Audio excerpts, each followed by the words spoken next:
ఏ యోగ్యత లేని నన్ను నీవు ప్రేమించినావు దేవా, ఏ అర్హత లేని నన్ను నీవు రక్షించినావు ప్రభు. మంగళవారపు దినమందు మనం ఏ వాక్యమునైతే మనం బోధించుకున్నామో ఆ వాక్య భాగంలోనికి వద్దాం. ప్రియులారా, 2వ అధ్యాయం దయచేసి 9వ చరణమును మనం చదువుకుందాం. మరియు స్త్రీలను అనుకువయు స్వస్థ బుద్ధియు గలవారై ఉండి తగుమాత్రపు వస్త్రముల చేతనే గాని బంగారముతోనైనను ముత్యములతోనైనను మిగుల వెలగల వస్త్రములతోనైనను అలంకరించుకొనక. చాలు. స్తోత్రం చెప్పండి, గట్టిగా చెప్పండి. హల్లెలూయా. ప్రియులారా, మరి గడచినటువంటి మంగళవారం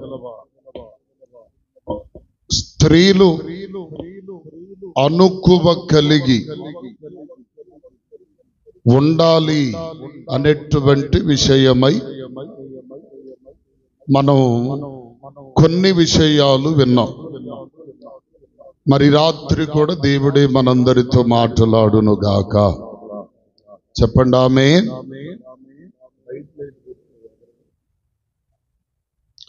గమనించండి ప్రియులారా, పౌలు సంఘ బిడ్డలకు కొన్ని హెచ్చరికలు ఇస్తూ, ఎందుకు హెచ్చరికలు ఇస్తున్నాడంటే పౌలు గారే అన్నాడు, స్త్రీ అట బలహీనమైన ఘటము అంటాడు. స్త్రీ ఏమై ఉంది? బలహీనమైన ఘటం. కొన్ని విషయములలో లోబడేటువంటి తత్వం అనేటువంటిది స్త్రీకి ఉంది. ఎందుకు ఆ మాట అంటారు పాస్టర్ గారు అనే మాట మీలో ఆలోచన కలగొచ్చేమో. దానికి ఉదాహరణ నేను చెప్తాను. ఆదిమ దంపతులైనటువంటి అవ్వాదాములు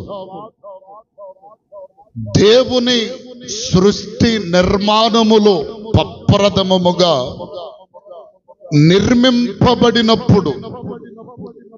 నిర్మించబడి ఏదెను తోటలో వారికి దేవుడిచ్చిన అధికారమును నెరవేర్చుకుంటూ తిరుగులాడుతున్నప్పుడు సాతాను వారిని మోసగించడానికి వచ్చింది. ఎవరి దగ్గరకు వచ్చింది? ఎవరి దగ్గరికి వచ్చింది? ఇద్దరి దగ్గరికి వచ్చిందా? ఆదామా ఇది నిజమందా? అవ్వ ఇది నిజమందా? చెప్పుడు మాటలకు లోబడిపోయేది, లొంగిపోయేది స్త్రీ అని ఆ సాతానుడు ముందుగానే గమనించాడు. ఎందుకంటే పురుషుడు లోబడేదాళ్ళు ఎవరికంటే స్త్రీకి ఒక్కదానికి. దేవునికి స్తోత్రం. అర్థమవుతుందా? హల్లెలూయా. ఎందుకో చెప్పనా? నిన్ను అంటుంది అనంగానే 4 చినుకులు రాల్చగానే అర్థం కాల.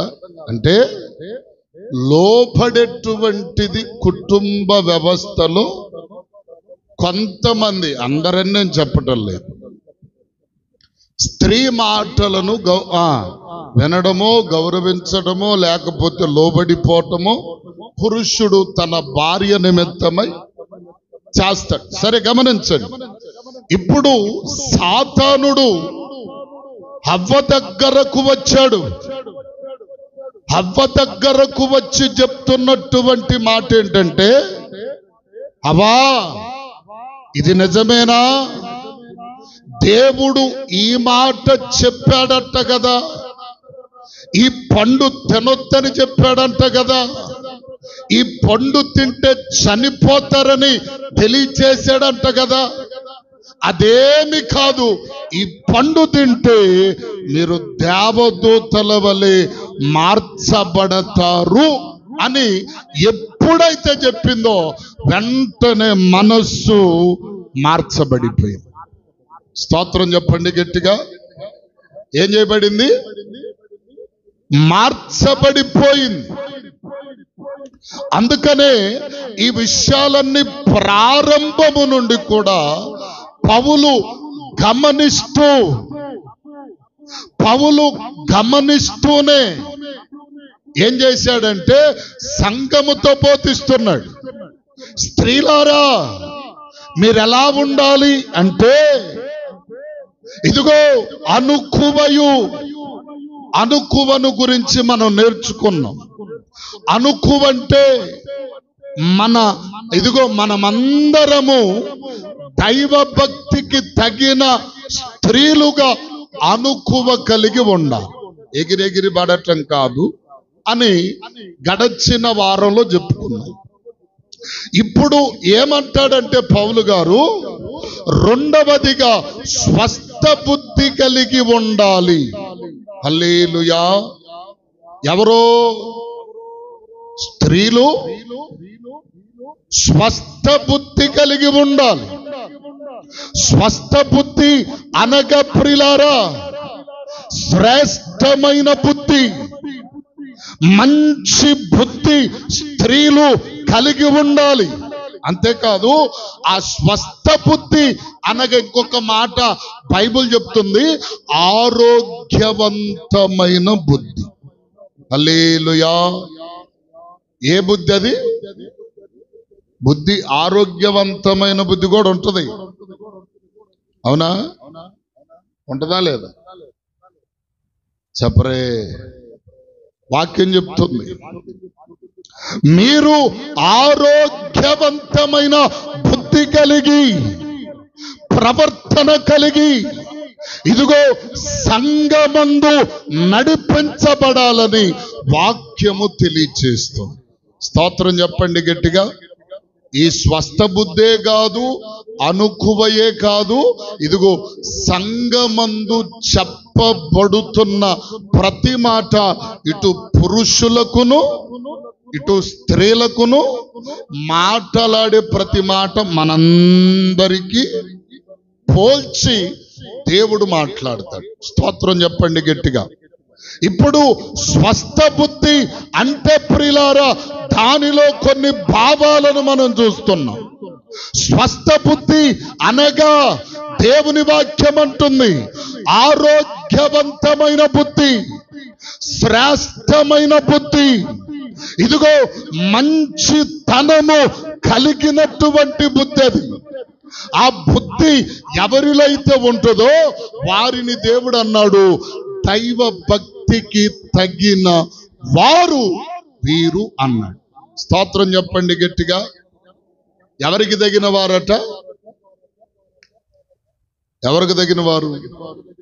దైవ భక్తి కలిగిన వారిలో ఉండేటువంటి బుద్ధి ఎలాంటిది అంటే ఇదిగో ప్రియులారా స్వస్థ బుద్ధి.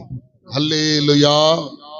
ఈరోజు ఈ స్వస్థ బుద్ధి ఇంకొక మాటలో దేవుడు చెప్తాంటాడు. గలతీ పత్రికలోనికి రండి. గలతీ పత్రికలో ఈ బుద్ధట ఇదిగో ప్రియులారా 5వ అధ్యాయం 22-23 వచనాలు చదవండి. అయితే ఆత్మఫలమేమనగా ప్రేమ, సంతోషము, సమాధానము, దీర్ఘశాంతము, దయాళత్వము, మంచితనము, విశ్వాసము, సాత్వికము, ఆశా నిగ్రహము, ఇట్టి వాటికి విరోధమైన నియమమేదియు దేవునికి స్తోత్రం చెప్పండి గట్టిగా. ఏమండి ఇక్కడ సాత్వికము సమాధానమని 2 పదాలు చూస్తాం ఈ 22వ వచనములో. అయితే ఆత్మఫలమేమనగా, ఆత్మఫలములో చేరువైన మరొక్క మాట ఏంటంటే స్వస్థ బుద్ధి. హల్లెలూయా చెప్పండి, హల్లెలూయా. ఈ స్వస్థ బుద్ధికి దగ్గరగా ఉన్నటువంటి మాటలేవి అంటే సమాధానము కలిగిన బుద్ధి. బుద్ధి స్వస్థ బుద్ధి అనగా రెండవది ఏంటంటే సమాధానం. ఈ స్వస్థ బుద్ధిని దేవుడు అంటాడు ఆత్మ ఫలములు కలిగిన బుద్ధి. కలిగిన వారికి ఉన్న బుద్ధి. ఏ బుద్ధి అది?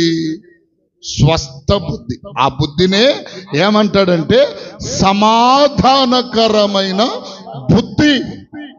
రెండవది సాత్వికమైన బుద్ధి. సాత్వికము సమాధానం. సమాధానం సాత్వికం అంటే ఇప్పుడు ఈ స్వస్థ బుద్ధి ఎవరైతే కలిగి ఉంటారో, ఏ ఒక్క వ్యక్తిలో కలిగి నడిపింపబడతారో వారు ఎలా ఉంటారో నేను త్వరగా 2-3 మాటలు చెప్పి ముగిస్తాను. మొట్టమొదటిగా ఇదిగో ప్రియులారా, ఆ యొక్క స్వస్థ బుద్ధి కలిగిన వారు ఎలా ఉంటారంటే చాలా బ్రిలియంట్ గా ఆలోచన చేస్తారు. తప్పు ఆలోచన అనేది వారి జీవితములో రాదు. తప్పుడు కార్యక్రమములకు ఇదిగో సపోర్టుగా కూడా నిలబడరు వాళ్ళు. ఏమంటే మంచేదో చెడేదో వారు ఏం చేస్తారు? వివేచనతో గమనిస్తారట. స్తోత్రం చెప్పండి గట్టిగా. స్వస్థ బుద్ధి కలిగిన వారు బైబిల్లో కొందరు ఉన్నారు. వారిలో 4 నేను మీకు త్వరగా చూపిస్తాను. మొట్టమొదటిగా ఆదికాండం చూడండి. స్వస్థ బుద్ధి కలిగిన వారి లక్షణములు ఎలా ఉంటాయి అంటే 39వ అధ్యాయం ఆదికాండం 11-12. 39-11-12. ఒకనాడు తన పని మీద ఇంటిలోనికి వెళ్ళినప్పుడు ఎవరునూ అక్కడ లేరు. అప్పుడు ఆమె అతని వస్త్రము పట్టుకొని తనతో శయనింపమని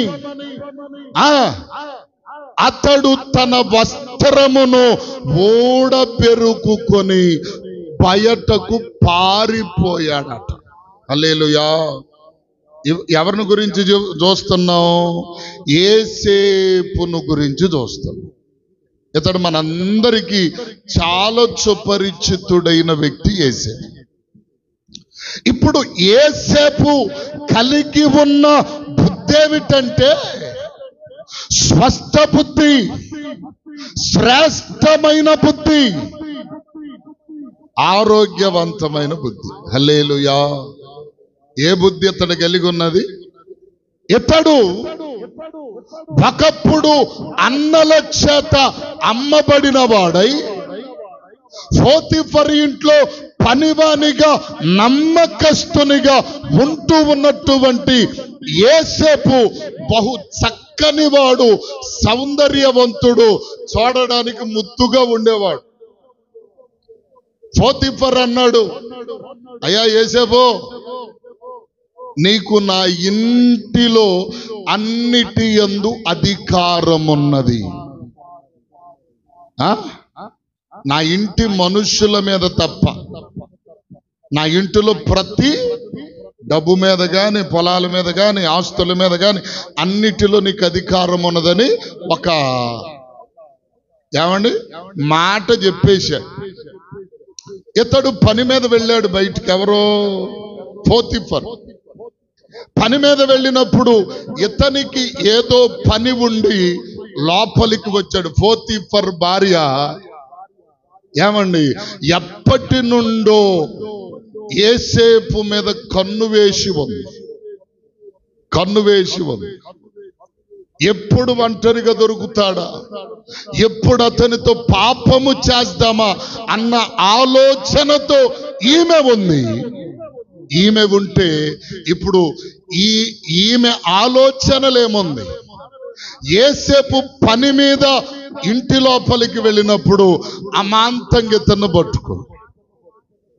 పట్టుకొని నాతో పాపం చేయి అని చెప్పి మాట్లాడుతూ ఉంటే యేసేపు అంటున్నాడు, అమ్మా ఇదిగో నా యజమానుడు ఇంటిలో ఉన్న అన్నిటి మీద అధికారం ఇచ్చాడు, ఒక్క నీ మీద తప్ప. అంటే ఇతడు ప్రియులారా ఎంత మనస్సు నిలుపుకున్నాడు అంటే శ్రేష్టమైన బుద్ధి అనే దానికి. అందుకనే స్వస్థ బుద్ధిలో ఉన్న ఒక కోణం ఏంటంటే అతి శ్రేష్టమైన బుద్ధి. అతి శ్రేష్టమైన బుద్ధి ఏంటి? స్వస్థ బుద్ధినే మరొక కోణంలో ఏమంటారు?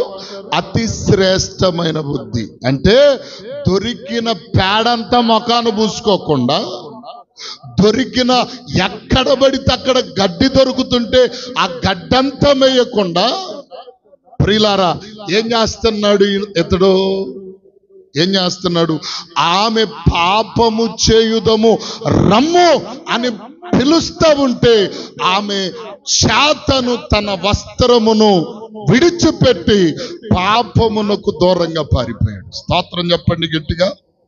ఈరోజు స్వస్థ బుద్ధి కలిగిన స్త్రీలైన పురుషులైన ఏం చేస్తారో తెలుసా? పాపము విస్తారంగా, పాపము పెరిగిపోవడానికి, పాపములో మునిగిపోవడానికి ఈరోజు చెప్పుడు మాటలు ఎవరన్నా మారిస్తే మారిపోవడాలు, కుటుంబాలు పతనములు చేసుకోవటాలు ఈరోజు అలవాటుగా మారిపోయింది కొందరి జీవితాలు. ఏమండి? హల్లెలూయా చెప్పండి, హల్లెలూయా. శ్రేష్టమైన బుద్ధి ఉన్న వాళ్ళు ఏం చేస్తారండి? స్వస్థ బుద్ధి కలిగిన వారు ఏం చేస్తారంటే వారి జీవితంలో అపొస్తలుడైన పౌలు అంటాడు, నీ శరీరం మీద నీ భర్తకే తప్ప అధికారం ఇక ఏ పురుషునికి ఉండకూడదు. అదే విధముగా నీ భర్త మీద అధికారం నీ భార్యకే ఉండాలి తప్ప వేరొక స్త్రీకి ఉండకూడదు. ఈరోజు లోకంలో ఎక్కడ చూసినా ఏమండి, ఈ ఫోన్లో ఒకటి వచ్చాయి. ఫోనుల్లో ఎక్కడ లేని దరిద్రం అంతా ఫోనుల్లోనే వస్తుంది. ఫోన్లు వాడటం తప్పు కాదు, ఫోన్లు చెప్పరే. కరెంటు మనకిచ్చాడు, కరెంటు చాలా ప్రమాదం. దాన్ని ఎంతవరకు వాడతాం? లైట్ వేసుకోవటానికి, ఫ్యాన్ వేసుకోవటానికి, టీవీ పెట్టుకోవటానికి, ఫ్రిడ్జ్ ఆడించుకోవటానికి, ఏసీ ఆడించుకోవటానికి మాత్రమే కరెంటు ఆడతాం. కాదు నేను ప్లగ్గులో లేలు పెడతానంటే మాడి ఎట్టవుతావు దేవునికి స్తోత్రం, నాకులాగా అవుతావు. అర్థమైందా? హల్లెలూయా. దేన్నైనా ఎంతవరకే చెప్పరే, ఎంతవరకు వాడాలా? ఏమండి, పిల్లలు డాక్టర్ గారు రాసి, అయ్యా మధ్యాహ్నం ఇది వేసుకో, సాయంత్రం ఇది వేసుకో, పొద్దున్న ఇది వేసుకో నేను చెప్పిస్తాడు అనుకో.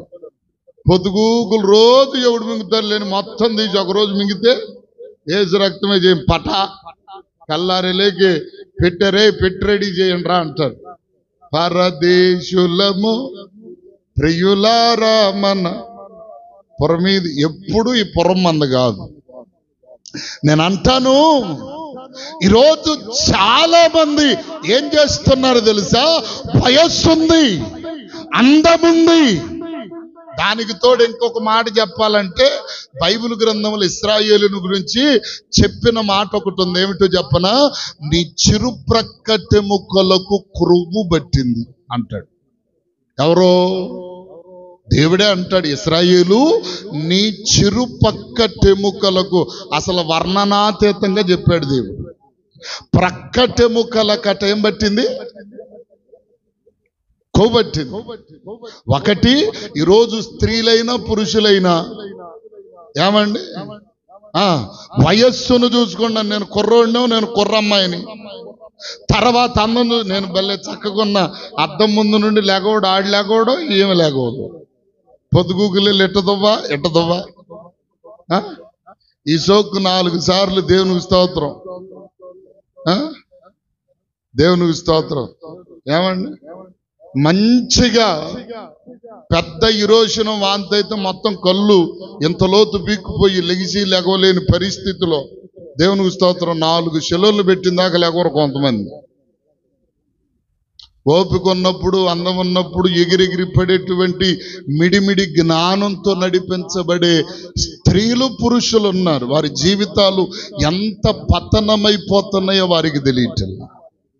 ఏమండి అందుకనే ఇప్పుడు ఏమండి పోతిఫర్ భార్య అతన్ని పాపము చేయుటకు రమ్మని పిలిస్తే స్వస్థ బుద్ధి కలిగిన వాడై ఏమండి అతడు పారిపోయాడు. పాపమునకు దూరముగా పారిపోయాడట.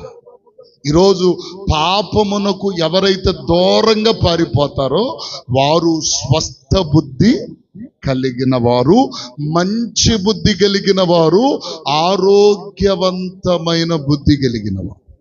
హల్లెలూయా. రెండవదిగా ప్రియులారా, దానియేలు గ్రంథములోనికి రండి. దానియేలు గ్రంథం దయచేసి రెండవదిగా స్వస్థ బుద్ధి అనే మాటను గురించి మనం రెండవదిగా చూడగలిగితే ప్రియులారా, దానియేలు పుస్తకము దయచేసి మొదటి అధ్యాయంలో ప్రియులారా అక్కడ మనం చూడగలిగితే 8వ చరణం చదవండి. రాజు భుజించు భోజనమును పానము చేయు ద్రాక్షరసమును తన్ను అపవిత్ర పరచు కొనకూడదని దానియేలు ఉద్దేశించి తాను అపవిత్రుడు కాకుండానట్లు వాటిని పుచ్చుకొనకుండా సెలవిమ్మని నపుంసకులధిపతిని వేడుకొనగా.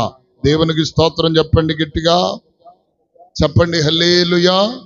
అంటే రాజు భుజించేటువంటి భోజనం చాలా విలువైనది, చాలా గొప్పదిగా ఉన్నటువంటి భోజనం. ఏమండి ఇదిగో మంచి మంచి పదార్థములు, ఏమండి రకరకములైన భోజన పదార్థములు ఉన్నాయి. అయితే దానియేలు వాటన్నిటిని చూశాడు. తర్వాత త్రాగుటకు ద్రాక్షరసము, ఏమండి పానము చేయు ద్రాక్షరసం. ద్రాక్షరసం ఎక్కువగా తాగితే చెప్పరే, ఎక్కువగా తాగితే ఏంటది? అది కొత్తగా చెప్పండి తల్లి. మత్తు వస్తుంది, మత్తు ఎక్కువైంది. అదిగాక అదే నువ్వు పెద్దగా చెప్పమంటున్నాను నేను. దేవునికి స్తోత్రం కలుగునుగాక. మత్తు ఎక్కువ వస్తుంది. మత్తు ఎందుకు వస్తుందంటే దానిలో కొంత మత్తు ఆల్కహాల్ కంటెంట్ ఎక్కువ ఉంటది కాబట్టి.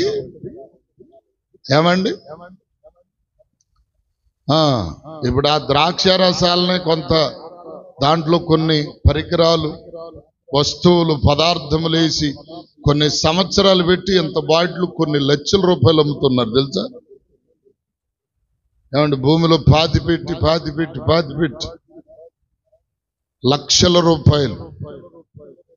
ఏమండి నిజం, అంత ఖరీదైనటువంటి పదార్థంగా మారుతుంది.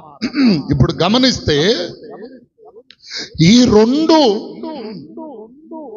రాజు భుజించేటువంటి భోజనము పానము చేయు ద్రాక్షరసమును తాగితే నన్ను నేను అపవిత్రుడనే నేను అపవిత్రతలోనికి వెళ్ళిపోతాను.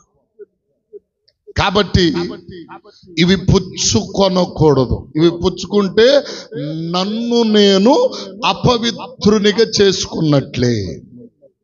నేను నా దేవుని దృష్టికి ఎలా కనపడాలంటే పవిత్రునిగా కనపడాలి. స్తోత్రం చెప్పండి, గట్టిగా చెప్పండి హల్లెలూయా. పవిత్రుడిగా కనపడాలి. కాబట్టి నా దేవుని దృష్టికి ఎప్పటికీ నేను అపవిత్రుడుగా ఇదిగో కనబడకుండునట్లు నేనేం చేయకూడదు, ఈ భోజనాలు తినకు అని చెప్పి దానియేలు ఏం చేశాడంటే అక్కడున్న అధిపతిని వెళ్ళి, అయ్యా దయచేసి ఏమనుకోవద్దు, నేను ఈ భోజనాలు చేస్తే అపవిత్రుడని అయిపోతాను, కాబట్టి దయచేసి నాకు సామాన్యమైన ఆహారం పెట్టటానికి అవకాశం ఇవ్వండి అయ్యా అని బతిమాలుకున్నాడంట. ఎందుకని? ఏదో ఒకట్లే తినే చేస్తే పోద్దే అనుకోవాలా, కడుపు నిండితే చాలే అనుకోవాలా, ఈరోజు పూట గడిస్తే చాలే అనుకోవాలా.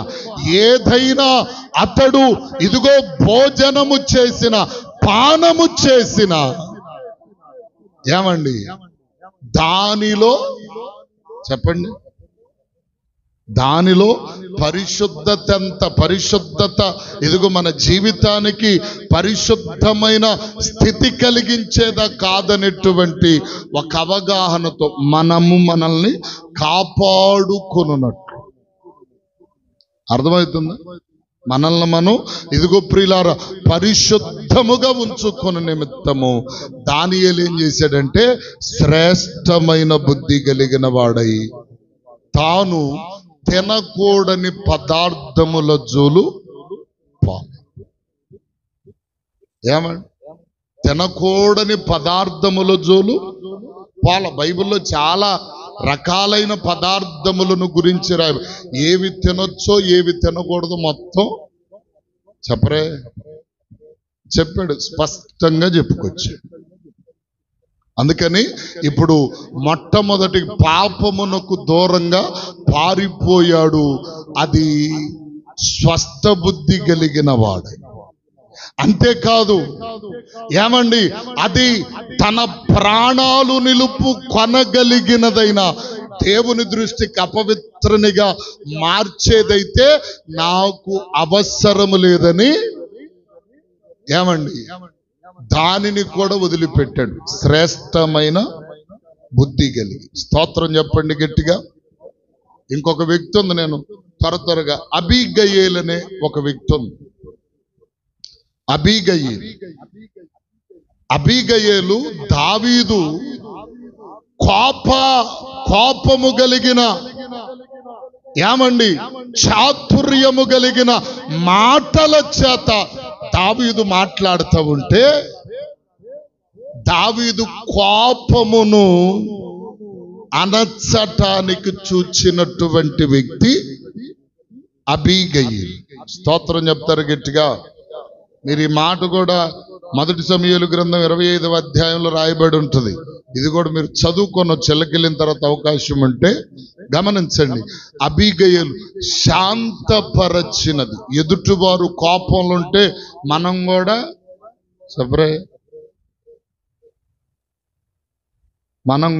ఏమ్మా విజయమ్మ, మనం కూడా కోపంగా మాట్లాడితే చెల్లుకు చెల్లు, నువ్వు అరిచావు నేను అరిచా, నువ్వు కరిచావు నేను కరిచా, అర్థం కదా?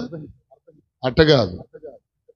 ఎదుటివారు కోపముతో ఉన్నప్పుడు శాంతంగా మాట్లాడింది అబీగయేలు అంటే అక్కడ పెద్ద దోష కార్యము జరగకుండా ఆపగలిగింది అబీగయేలు. దేవునికి స్తోత్రం చెప్పండి గట్టిగా. అంటే శ్రేష్టమైన బుద్ధి కలిగిన వాళ్ళు ఏం చేస్తారు చెప్పండి? తన్ను తాను తగ్గించుకుంటారు. తను తాను తగ్గించుకోవటమే కాదు, ఒకవేళ అక్కడ మంట పుట్టే విషయం ఏదన్నా జరిగితే దాని మీద నీళ్లు పోసి ఆర్పటానికి ప్రయత్నం చేస్తారు. అది స్వస్థ బుద్ధి. ఏమండి? దేవునికి స్తోత్రం కలుగును గాక. నాలుగవదిగా ఈ ఒక్క మాట చదవండి ప్రియులారా. 2వ తిమోతి పత్రిక, 2వ తిమోతినేనా చూడండి. ఒక్క మాట అపొస్తలుడైన పౌలు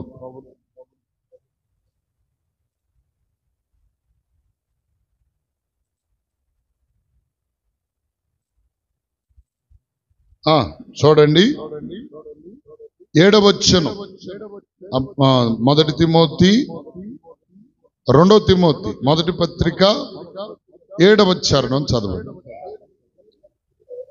దేవుడు మనకు శక్తియు ప్రేమయు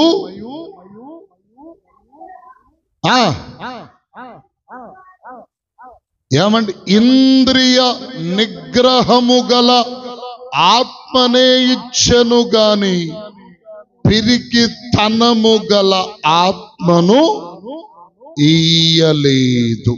దేవునికి స్తోత్రం చెప్పండి గట్టిగా. ఇప్పుడు 4వదిగా పౌలు కూడా స్వస్థ బుద్ధి కలిగిన వాడు. ఎట్లాగో చెప్పనా, పౌలు జీవితములో కలిగిన భయంకరమైన శ్రమల గుండా పౌలు వెళుతూ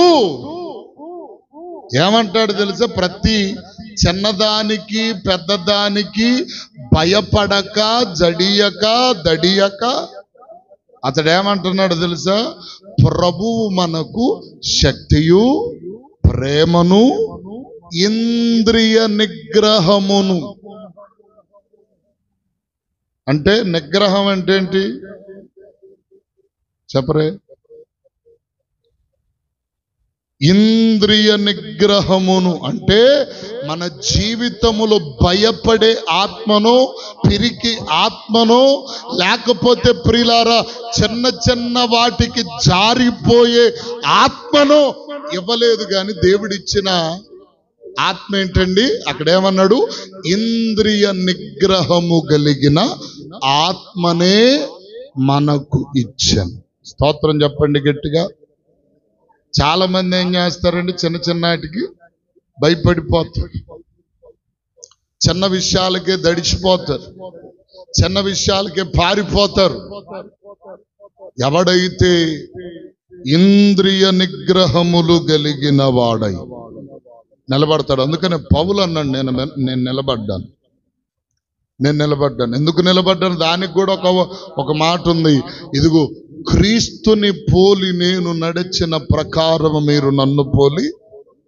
ఈయన మాదిరి ఎవరంటే యేసుక్రీస్తు తప్ప ఇంకొకరు లేరు. ఆయన్నో ఆమ్మనో ఈ అమ్మనో పెట్టుకోవాలా. ఈయన ముందు చూపు ఎవరి వైపు చూస్తున్నాడు? దేవుని వైపే. దేవుడు ఎలాంటి వాడో అలాంటి స్థితి కలిగి నడవాలనుకున్నాడు, అలాగూ నడిచాడు. దేవునికి స్తోత్రం కలుగును గాక.